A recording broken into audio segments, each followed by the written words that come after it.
Welcome back. This is Mr. Stark again. In this video I want to show you some little things about the insides of panels, how to use your amp meter and your voltage tester, and how to be aware of what to look for in things if they're shabby or things that look a little bit inconsistent. So first thing I'd like to show you, we took the dead front and the main cover off the panel, and you'll notice from my previous video I told you that one panel feeds the other panel, so you can clearly see that these are nippled together. This is a 250 amp panel. Out of the bottom of this panel there's lugs just like this that come through this nipple, and then they feed this panel, giving us 84 circuits in a 250 amp enclosure. Pretty cool. We can also put in a main breaker up here. You can see these lugs that are up here, these three bus bars. We could get a main breaker and bolt it to that, so we can actually have this independent and have its own overcurrent protection, which in Article 408, panel boards are required to have overcurrent protection. We'll deal with that in another video because neither one of these has a main breaker in them.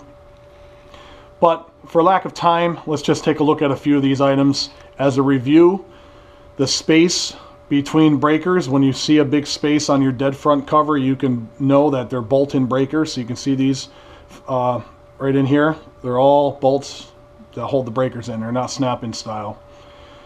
We notice our colors again: black, red, blue. Those are our low voltage. It's not in the code book, but it's kind of a trade practice. And if you stand back and take a look at this panel, to me, is less than satisfactory. It's wired very messy. To me, it's really a pile of junk. And it looks like somebody started it and somebody else came in after the fact. And there's no real good grooming of the wiring and tightness to detail. But while we're really here, so what I want to do is show you first how to measure current with your voltmeter. This particular volt amp meter is a little bit different than what you have at school. I'm going to take my leads out and I'm going to test for amperage in this panel. So in this case, you're going to take your voltmeter and put it on A. I have settings that are on mine that I can adjust, but we're going to test each phase. And what I want you to see is that within this amp meter, all of them have this line. Your wire is supposed to fall right within that line to accurately measure how much current is coming off of that wire or that phase. So right now I'm going to open up the jaw and I'm going to bring it across the red. And right now I'm in where I need to be, and if you look down on my meter, you can see, hopefully you can see 3.1 amps on phase B. Let's go to phase A. We got 5.6 amps on phase A.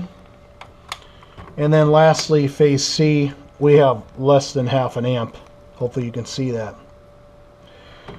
We try to balance panels. It's kind of impossible to have everything be perfectly balanced, but there's no load on this at all.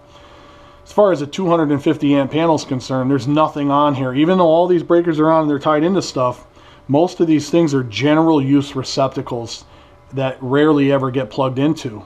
And there's a few other oddball items in here, but for the most part, there is a large capacity left over in this panel to be used. There's really no load, which means there's probably not much of a load on this panel either. So let's take it a step further. So let's put our leads back in, and your black goes into common and your red is always going to go into volt or ohm, depending on what you're measuring. And I've got two leads.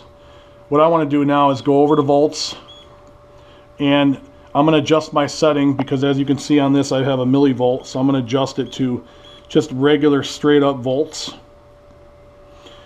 And you have the little AC sine wave. You got DC volts if you want. What I'm going to do is I'm going to test for voltage across a breaker or two, just so you can understand, or the busing bar or the phases. So as I do this, I'm going to stick this here so you can see my numbers.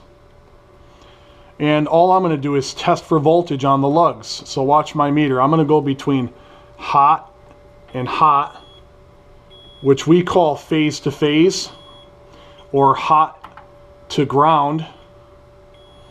Give me a second here. We'll adjust that a little bit better. So right now, if you look at my voltmeter, I got 212.4 volts from A phase to C phase. I should have the same between B and C, 212. And then lastly, I'll go between A and B, and I have 210.4 volts. That's exactly what you should have. Now if I go between the hot conductor or the ungrounded conductor and ground, I'm just going to hit this terminal, which is the can. I should have 120 volts, which I do. I go to the next phase to ground, the same thing. I go to the next phase to ground, the same thing. Let's say I'm troubleshooting and something doesn't work, and I'm wondering where the power source is, and I want to make sure that there's power in the panel. So if there's power in the panel, I will check the circuit breaker just to verify the breaker's not bad. I'll go across my, let's just say my neutral or my ground. Here's my neutral bar, and I'll go off across one of these breakers, and you'll see I have that voltage. Sometimes you get a bad breaker, it's pretty rare. So, and then you would just keep going down this way. And because these are of the same potential, ground and neutral, I can go to ground over here and get the same voltage reading. So as you can see, it doesn't matter where you go, you have voltage on all these breakers. This particular voltmeter has a nice indicating light just in case. The other cool thing about this voltmeter, amp meter, is it's got a unique display. I figured I'd show you because it's sometimes you're trying to test for amperage on a wire that might be high in the gear.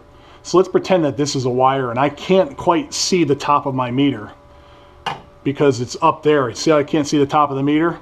I'd have to get a ladder to look at it. But this has got a bottom display. So you can see right here, I have a readout screen at the bottom so I can see what my amperage is or my voltage if I can't see, if I'm up too high. And I can get it at the bottom. It's called bottoms up display. It's kind of a cool little feature.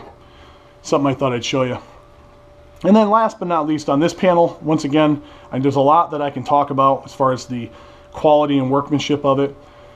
But at the end of the day, we're here to just kind of learn how to read voltage, how to read amperage, and some of the little things to look for on you know, different things.